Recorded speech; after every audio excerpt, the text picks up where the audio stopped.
Left foot Namu. And then if you're the back is with the right. Whenever I get lost, I just go to random, like, okay, that's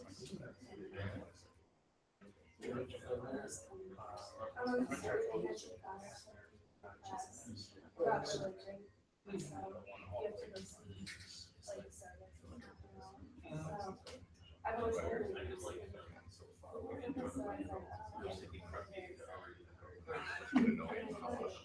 But the other one, no, not this one.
Now we burn incense in regard to the precepts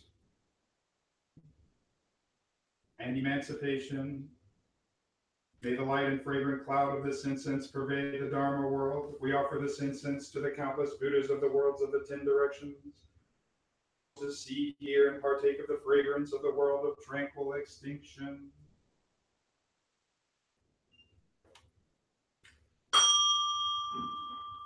Dojoge.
Samborai.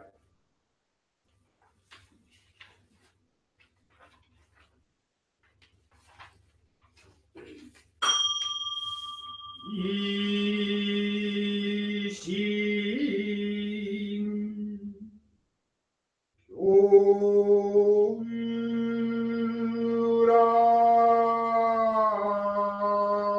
Kyourai.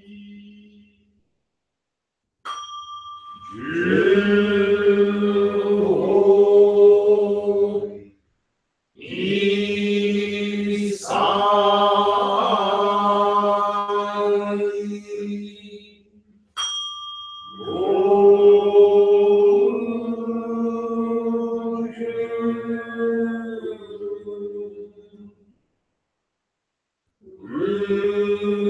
Kyourai.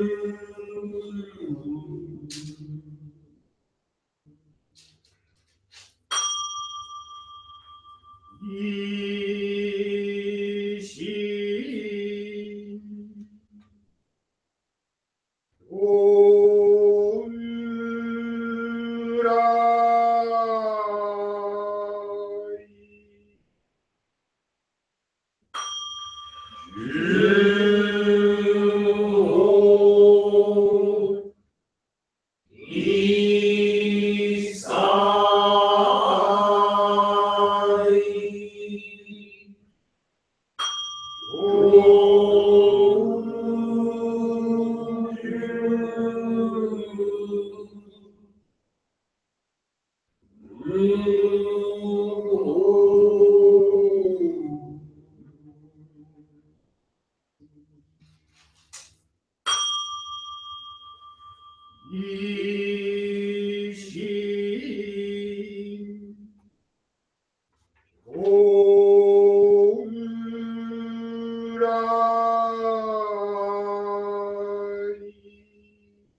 Welcome, everybody. Thank you for coming today.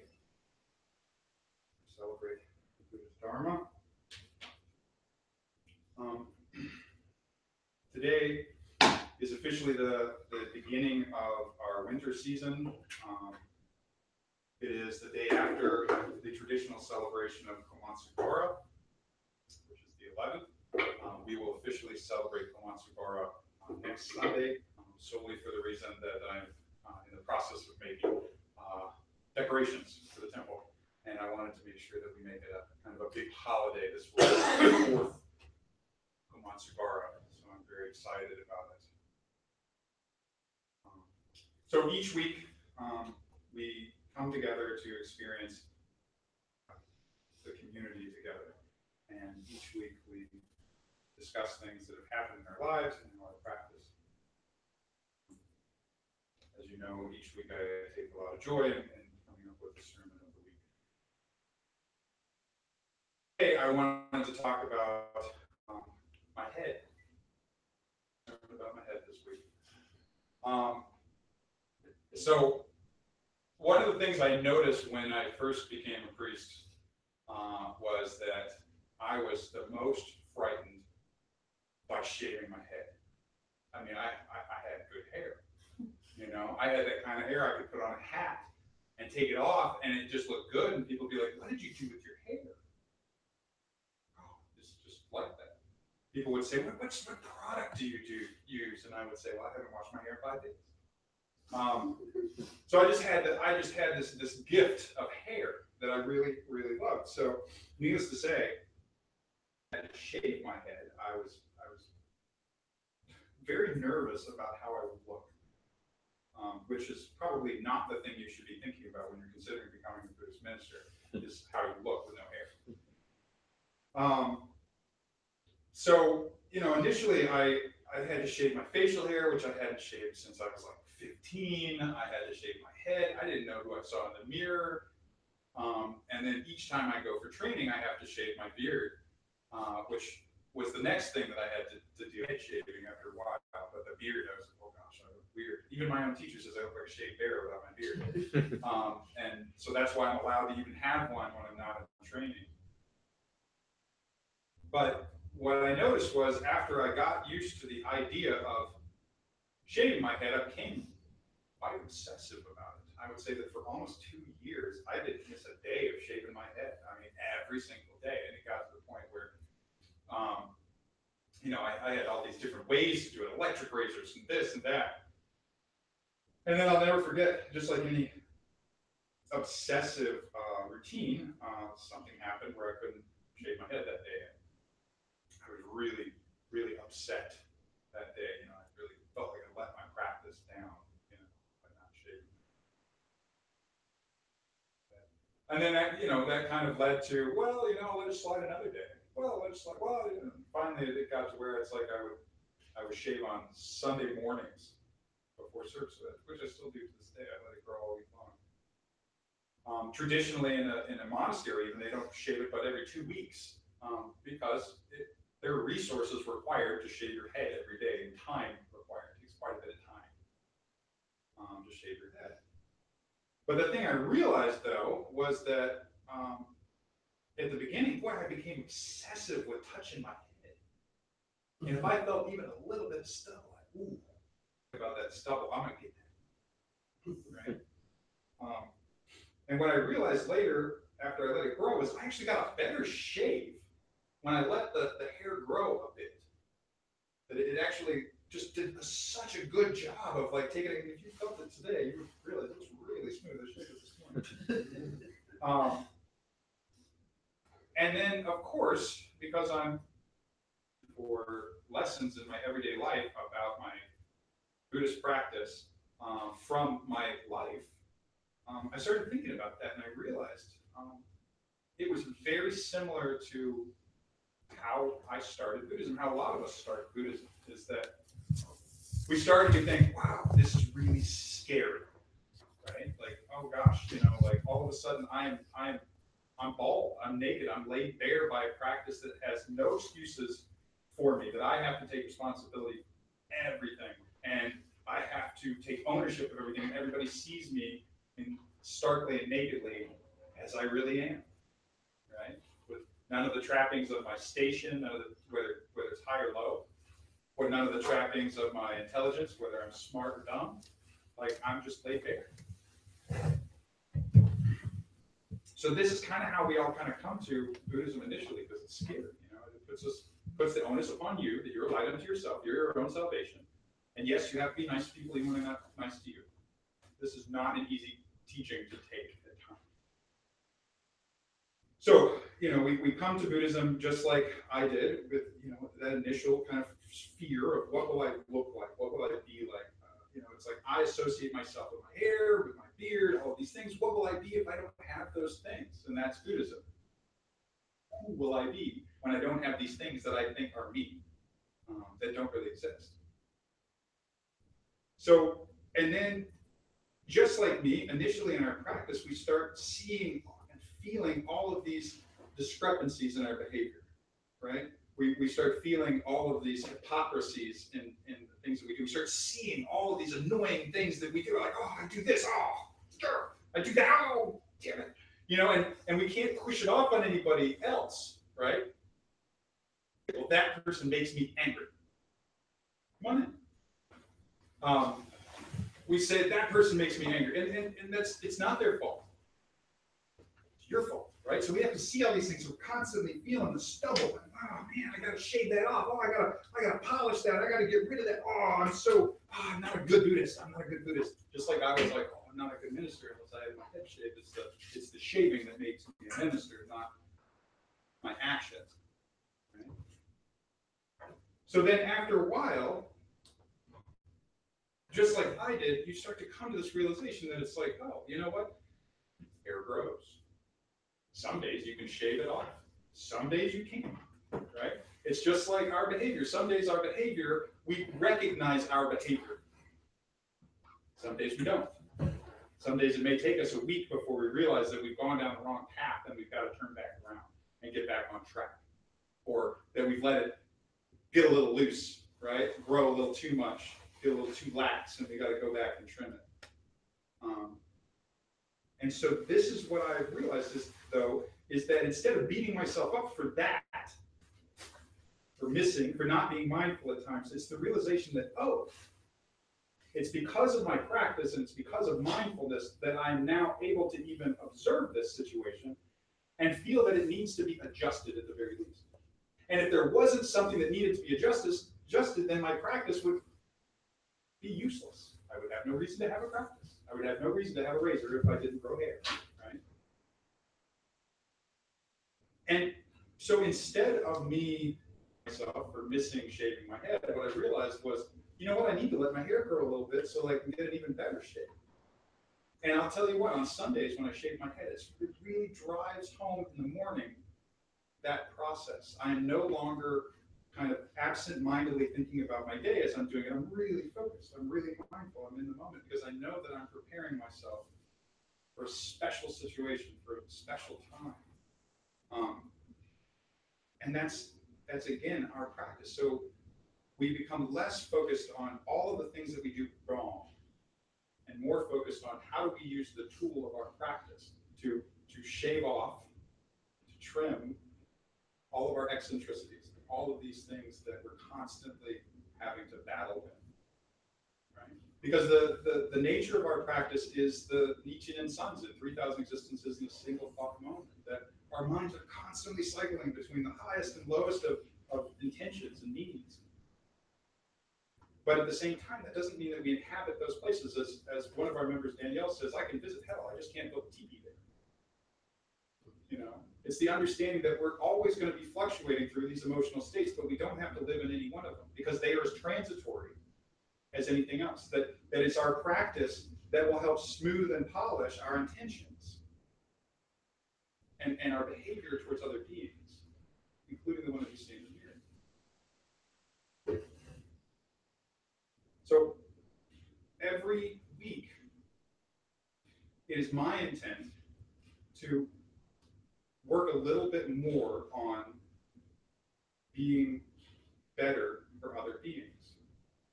And the only way I can do that is through my practice.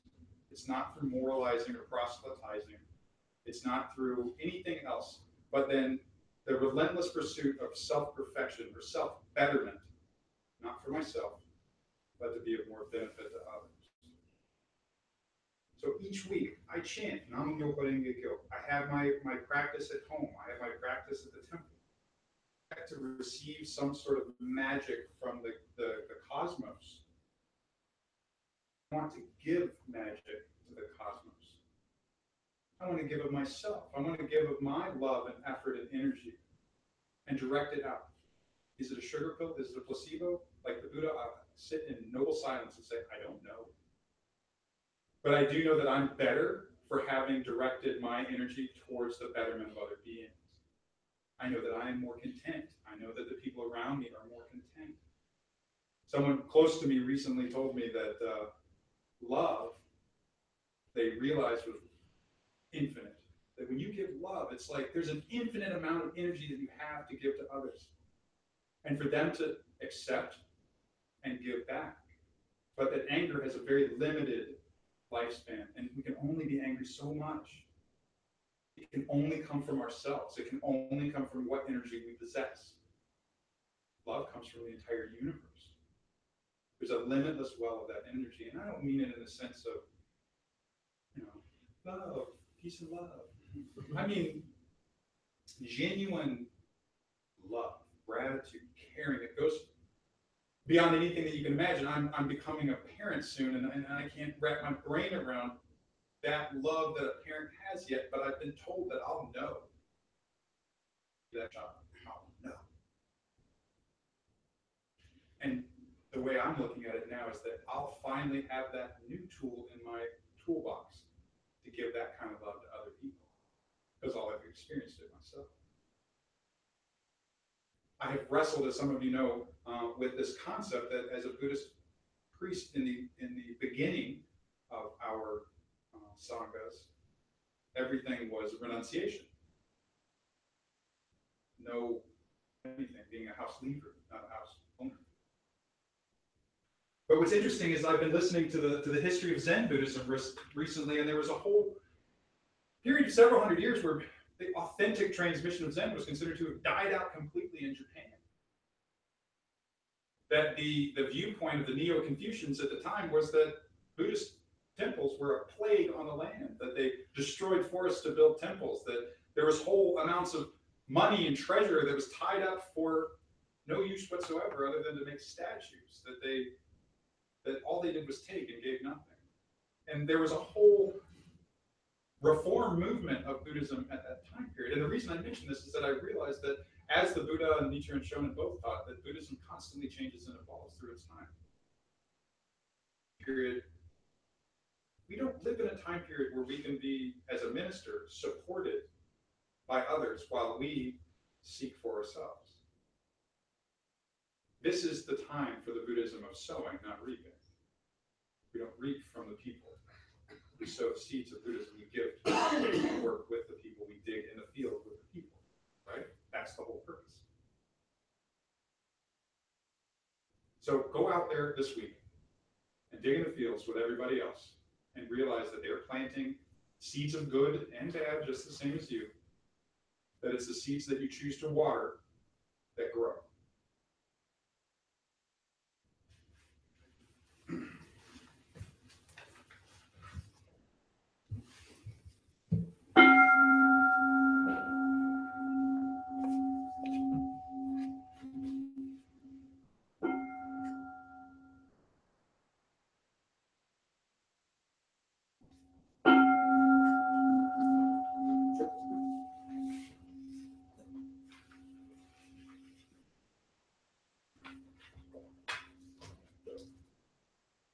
Please turn to page 5 of your blue Dharma booklet.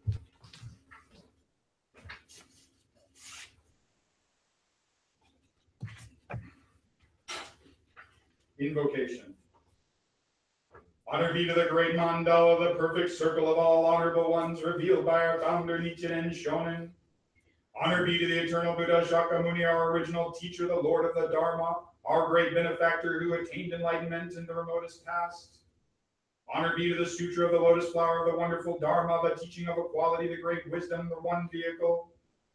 Honor be to our founder, the great Bodhisattva Nichiren Shonin, dispatched by our original Buddha. Honor be to Ringayajari Nichiji Shonin, the first overseas missionary. Honor be to the protective deities of the Dharma. We honor all of you. May you come to this consecrated place out of your compassion towards us.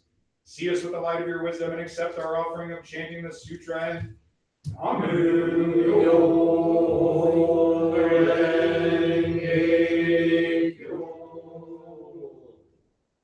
Please turn to page 9. Verses for opening the sutra. The most profound and wonderful teaching is presented in this sutra. This sutra is difficult to meet even once in thousands and millions of aeons. Now we have been able to see, hear, receive, and keep this sutra. May we understand the most excellent teaching of the Tathagata.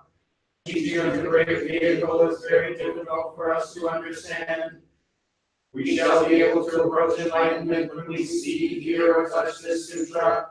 Expounded is the Buddha's wisdom, expounded is the Buddha's truth. The letters composing the sutra are the Buddha's manifestation. Just as perfume is taught by something put nearby, so shall we be richly benefited by this sutra, even when we are not being so benefited, Because infinite merits are accumulated in the sutra, we can expiate our past transgressions, do good deeds, and attain Buddhahood by the merits of this sutra. Whether we are wise or not, or whether we believe the sutra or slander it, this sutra is the most wonderful and most excellent taught by the Buddhas of the past, present, and future. May we meet and receive it, birth after birth, world after world. Page 11, please.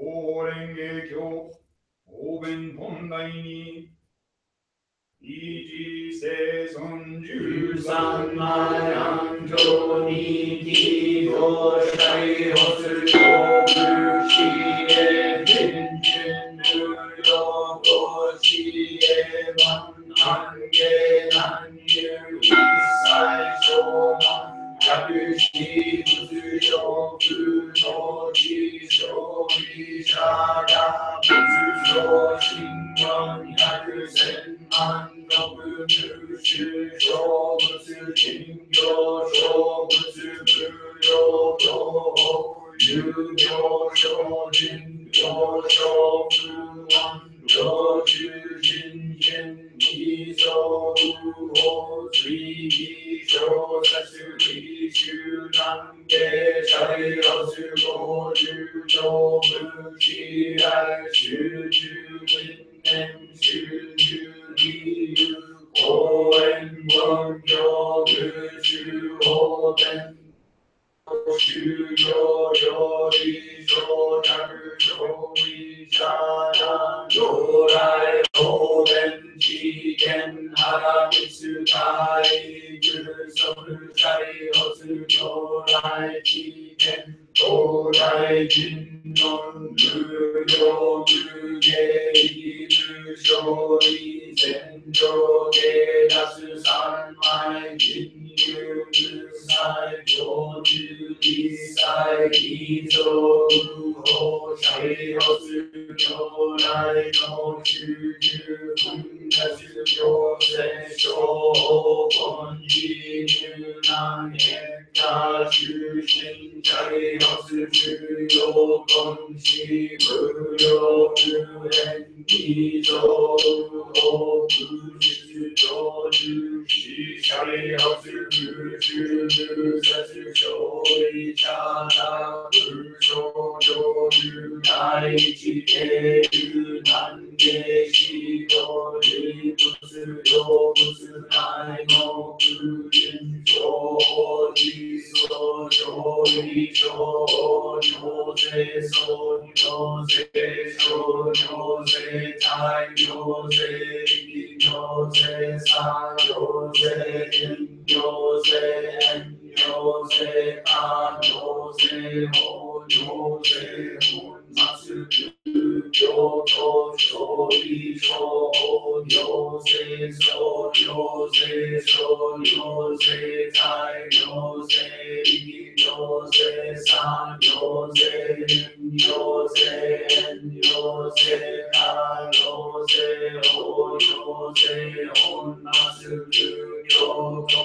Shori Sho Nyose So Nyose Sho Nyose Tai Nyose Riki Nyose Sa Nyose In Nyose En Nyose Ka Nyose Ho Nyose Hon Matsu Kyoto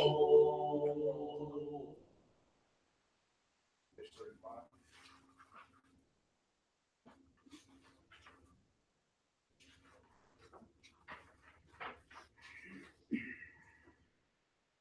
Orenge kyo, orai juro, ondai juro, ogu jurai Shokyo Shoko Shuguro Yakusenman Norusaya Soki Shosako Yoke Mushu Okushu Ryu Okutsugo Nirai Muyo Okiyo Shujo Oden Kende Hanni Jitsu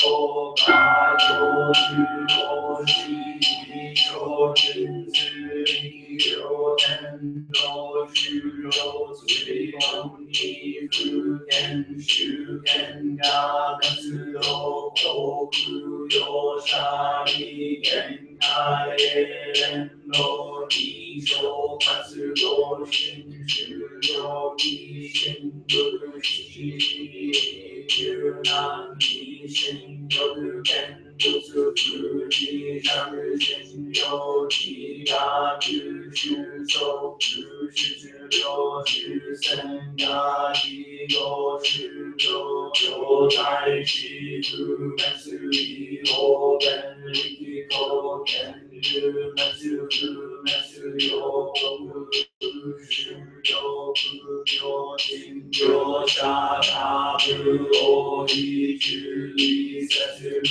有有多不忘记当你那本是有大天有是有梦自在有不在有不一见心有多少他是多灵多是人多乃是自己三口金子里有在欧啊所以多就在有是三只有手只手是手天口金代他手手其他西都安稳人民就只满安人手多各是我手关我只他给他是就手只那个手天下个天之多大是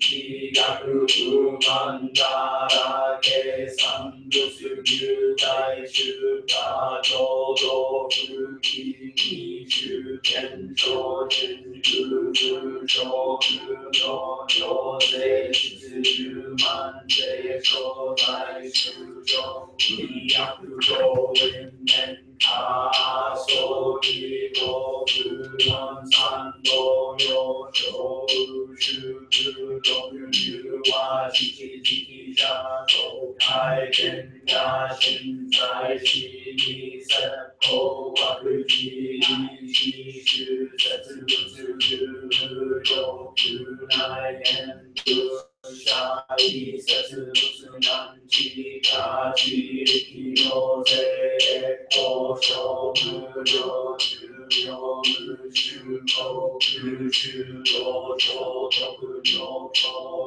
七下我多吸收一头难有金不是有不多有一人我们一起有七个其实在一段西路有三个大家会谁路不说不天下一段路天都其实在一段的是地球天大我地球就是心头一直让多有大我阿不多是大就是是有有是有是有说他都一生是主爱其萨谁能一个就是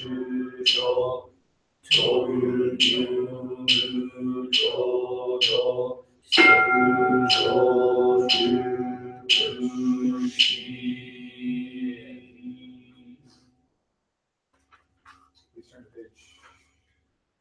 49. Sutra of the Lotus Flower of the Wonderful Dharma, Chapter 21, The Supernatural Powers of the Tathagata.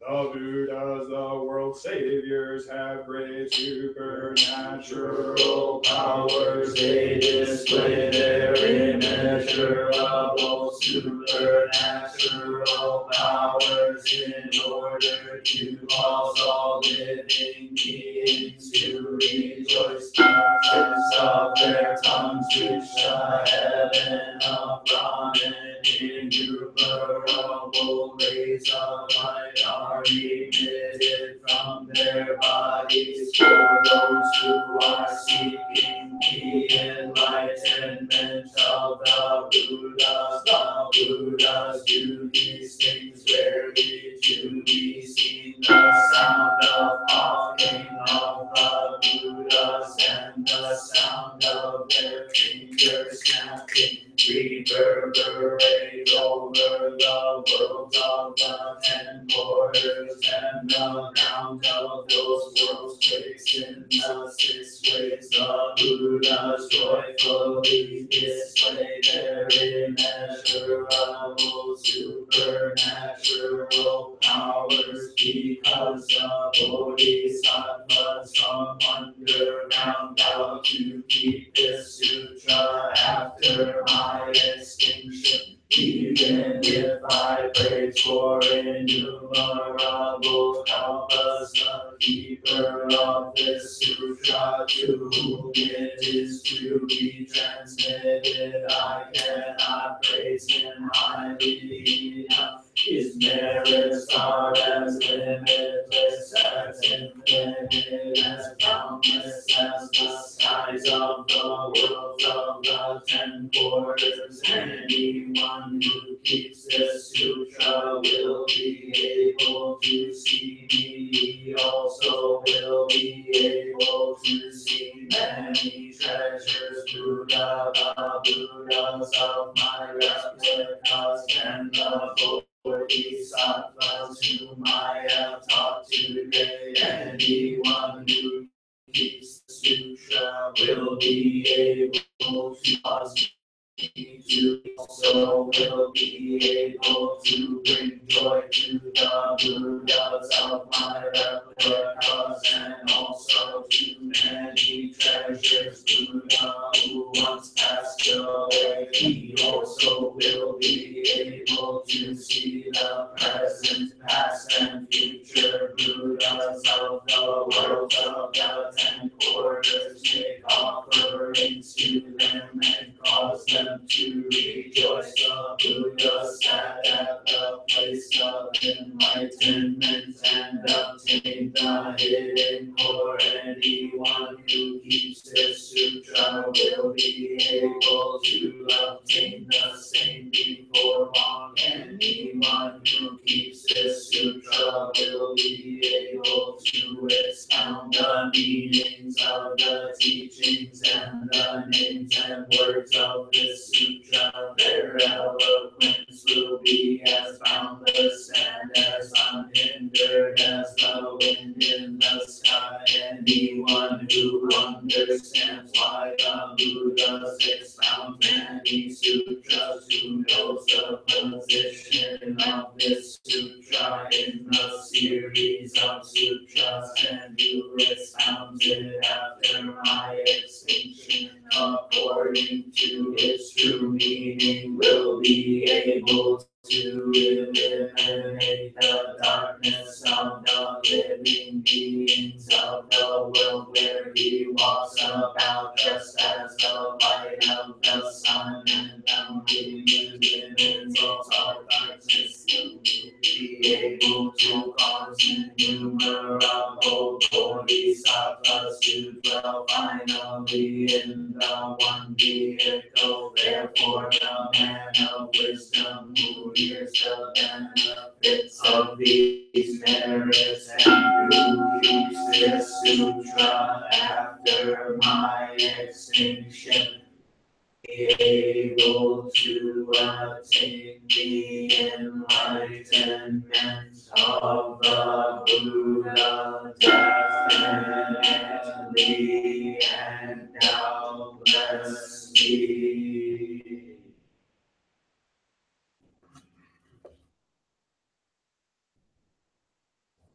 Page 62, devotion. Unso.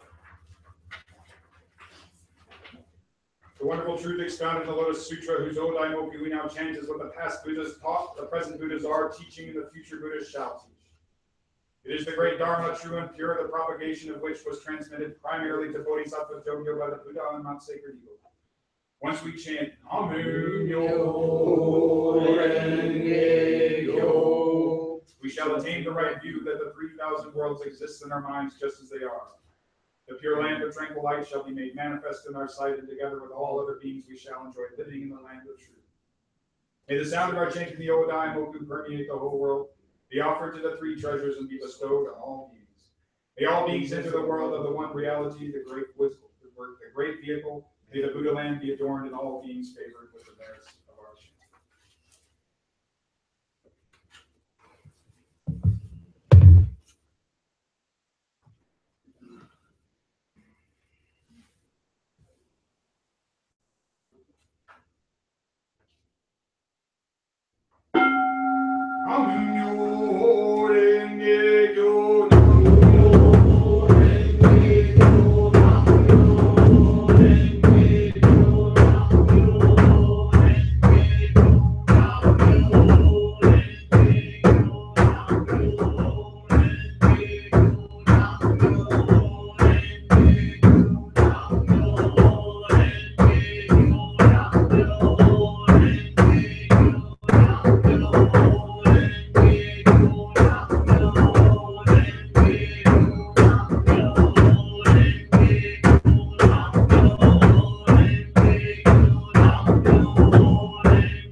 Please turn to page 64.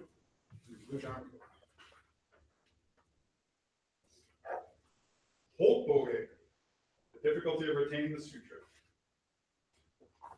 Shikyo nanji nyaku sanji shakasoku kanji shoshu yaku nen yoseji nen shoshu shodan sesoku yuno sesoku yoden seyo chikai yo chikasha sokuichi toku no bushudo o orai se toku nishido deshin bushi Yujun Benji Buchumatsu Dogo no Bego Gize Jodin Sekenji Gen no Ise no Shuyu Setsu Isai Kennen Hado Kuyo.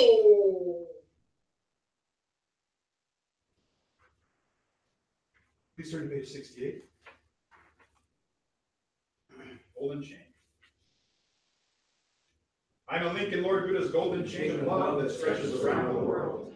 I must keep my link bright and strong. I will try to be kind and gentle to every living thing and protect all who are weaker than myself. I will try to think pure and beautiful thoughts, to say pure and beautiful words, and to do pure and beautiful deeds, knowing that what I do now depends on my happiness and misery. May every link in Lord Buddha's golden chain of love become bright and strong, and we all attain perfect peace.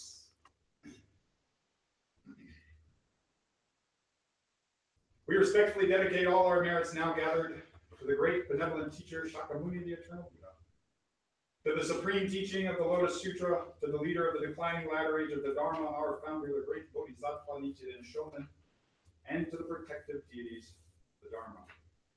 May all beings under the heavens and within the four seas live in accordance with the wonderful Dharma. May the wonderful Dharma spread throughout the 10,000 years of the declining ladder age of the Dharma. May we realize this world is the eternal Buddha's pure land. May peace permeate all the world and all beings enjoy peace and happiness. May all beings live in safety and live long without misfortune. May the peace and happiness last forever and all beings be prosperous. We pray that all beings awaken to the true nature of reality, which is the Buddha Dharma. May all beings of all realms be helped equally, overcome suffering, and gain the happiness of blissful liberation through the merits of following the teaching of the Lotus Sutra. We pray for the spirits of our ancestors and for all the spirits of the universe. We especially pray for those who are in sickness and distress. We pray for all of the veterans that recently have celebrated Veterans Day in this 2017. We pray for all the victims of terrorism throughout the world, for all the victims of fires, winds, floods, and other natural disasters throughout the world. We pray for Frank Hardaway and James Conklin, Martin Hardaway, Louis Dingler, Roman Valentin for the people of Puerto Rico, Stacy Perdue, Lindsay, Anita Cohen, Dan Monheim, Maurice Frame, Christy Kazmarski, Kim Williams, Janet Williams, Peter Weinman, Misako Brainerd, Melissa Bowman, Michael Dean Ritchie, Manny Figueroa and Choppy, Aunt Bonnie Hours and Marjorie Hours, Gail Bull and Jay. We also remember in memoriam those who have passed. We remember Amy and Maria Valentin, CP and Augustus Kroll, Albert Rivas and Yolanda Rivas, Elaine and Joe Winter, Terry Paquin, Bill Neer Sensei, Park Sensei, Jack Parker, Kazuko Jordan, Errol Scott, Cheryl Cushman, Aunt Barbara, Wayne, Ronnie Yogetsu Sullivan, Dennis Sullivan, members of the Show family, members of the Thibault family, members of the Wisnowski family, members of the Benuski family, Michael Maffei, Glinda Williams, Charles Bull, Alan Lawson, Dr. Peter Boehm, Maria Araujo, Donald Gregory, Tico, Josephine, and Fructoso Abad, Shay, Roca, Ali, Uso, Scoop, Ming Chi, Stella Hitchcock, Rex, and Bean. Janice Goudreau, Zen Master Yorokon Daikyu, the Morrissey family, the Bigelow family, the Kroll family, the Cedarman Kobayashi family, the Jordan family, and the Craning family. May we purify our minds, limit our desires, learn to be content, feel free to experience the quiet, unassuming joys of life, and learn to abandon all attachments formed in the mind. It is my personal wish that this congregation and Sangha will experience the benefits of their practice this week and be of benefit to all sentient beings, helping them with their suffering. With this prayer, we endeavor to increase our understanding and appreciation of what others have given and contributed to us and to develop constant, mindful consideration of how our thoughts and actions will beneficially contribute to others.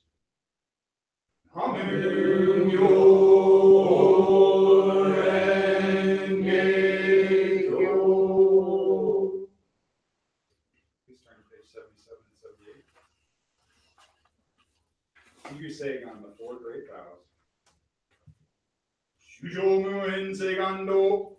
Sentient beings are innumerable. I vow to save them all. Onnomu shu segandan. Our defilements are inexhaustible. I vow to quench them all. Omon mujin seganchi. The Buddha's teachings are immeasurable. I vow to know them all. Utsudo mujo seganjo.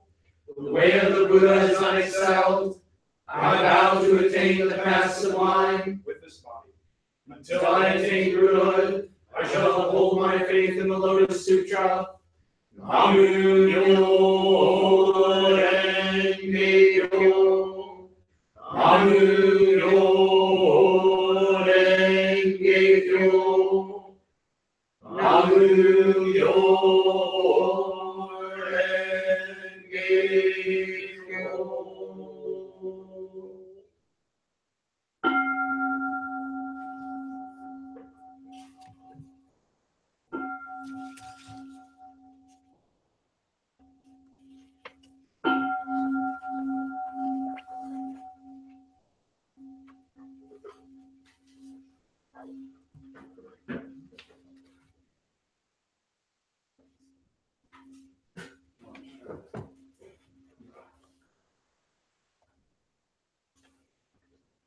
Uso.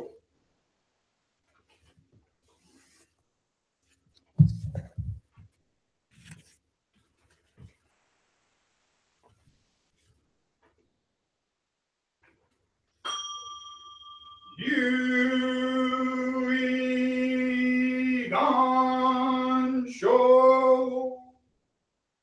Sho Shu.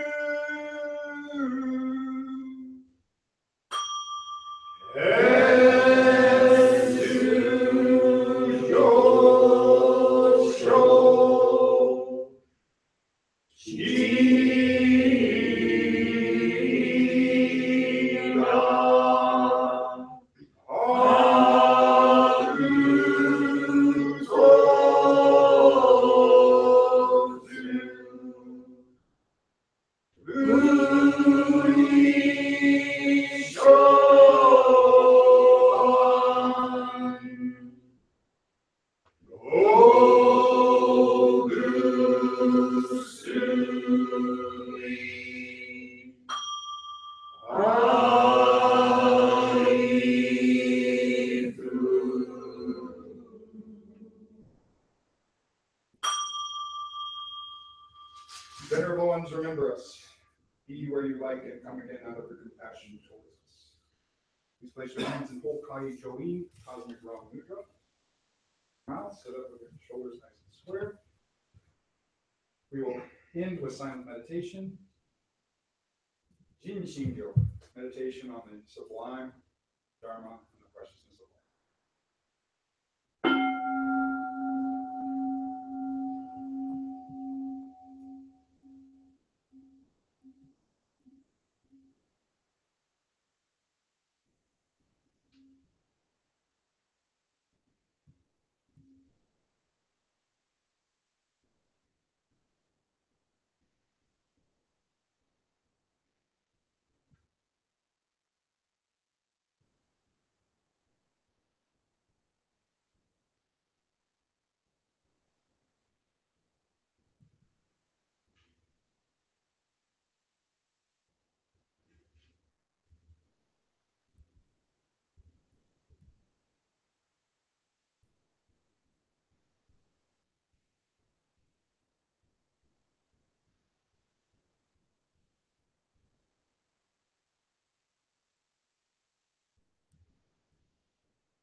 Thank you all very much. We will have lunch. We're also at 2 o'clock, we will have a haiku group that will be here. If everyone please chip in to kind of clear and set up. We traditionally take a picture for all of our sangha's that tune in from all over the world, so they know who came and such like that. We might have some announcements from our president. My announcement is just in cleaning up on this side of the wall. Just watch your step, because the exuberance of the drumming today seems to have busted a glass or a cup. Something fell. Something fell. Yeah. Was it cleaned up? It's Was it liquid? no liquid. I think it was just something that was perched on the shelf there fell. So we found a couple of pieces, but I'm sure there's more somewhere. So just Was it a homemade one or? I have no idea. I think it was a white coffee. Was it So, one white anyway, one? just wanted to say, just to watch your step as we're picking up chairs on this side. Would only be on this side. All right, thank you very much, and then we'll flip on the lights and take our picture real quick, and then everyone can have lunch or go as they choose. No.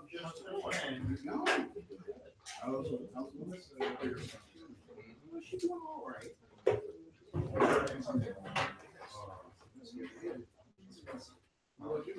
He's doing trials and tribulations.